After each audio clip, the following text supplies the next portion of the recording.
Welcome to the second edition of the Arctic Youth Network webinar series. Today's subject will be on youth leadership in Arctic governance. Having those young voices take a place of leadership, both locally, nationally, and internationally, is such an important key aspect of the conversation when it comes to a changing North and a changing Arctic. My name is Emily Choi, and I am a student here at the University of Toronto. I would consider myself a Southerner who lives in an Arctic country, but located about 2,000 kilometers away from the Arctic Circle. My name is Andreas Westland Johnsen. I'm a 26 years old Norwegian. I've been engaged in politics and participation from a very young age. I'm originally from Anvik and South Naknek here in Alaska. I am Dekatan Athabaskan and Sipyak. I have my degree in anthropology and public policy from Brown University. I am the youth permanent participant to the Arctic Council, representing the Arctic Athabaskan Council. I think what we're seeing right now is that young people, especially Black and Indigenous and people of color, have really stepped into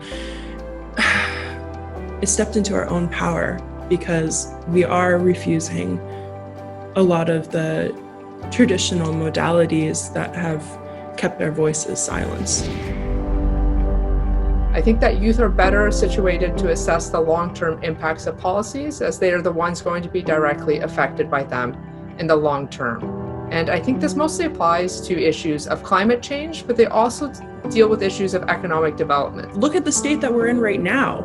If that's what previous generations did, and we're here where we're at currently, and we're feeling that we need change, are we going to wait the next 10 years to get that experience before we enact that change? No. I would recommend to write letters to the editor.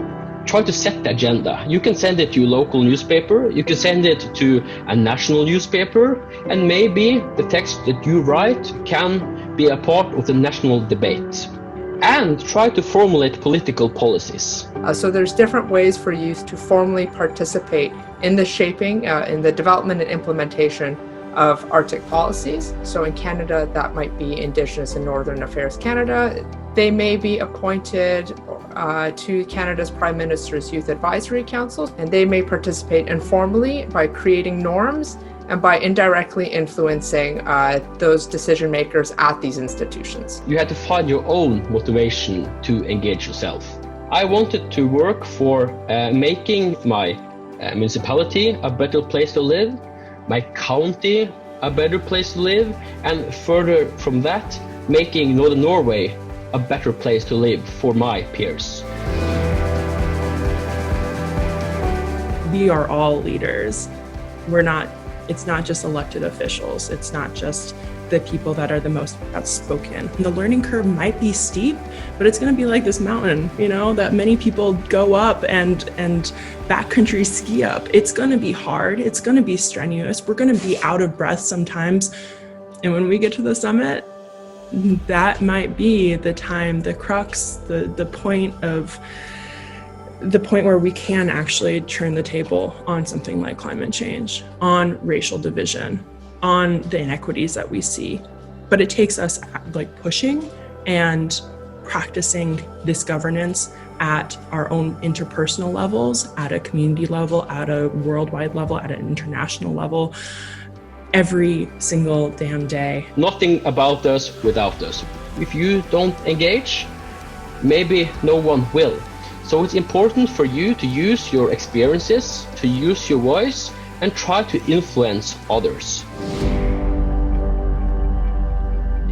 I think that it's important to both to know that we are fighting for the same cause in a way, that we are all trying to influence for a better life in the Arctic. And I think Southerners, in collaboration with Northerners, if they have time, is to really develop a statement of principles that Southern youth can work on and that can adopt whenever dealing with issues relating to the Arctic and on Arctic governance issues at large. But I think At the end of the day, it's really to acknowledge that this is not, as a Southerner, this is not our homeland.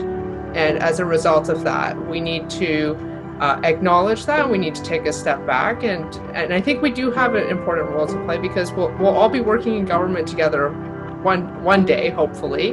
And I think building those connections now is going to be helpful for a future strong collaboration in the future.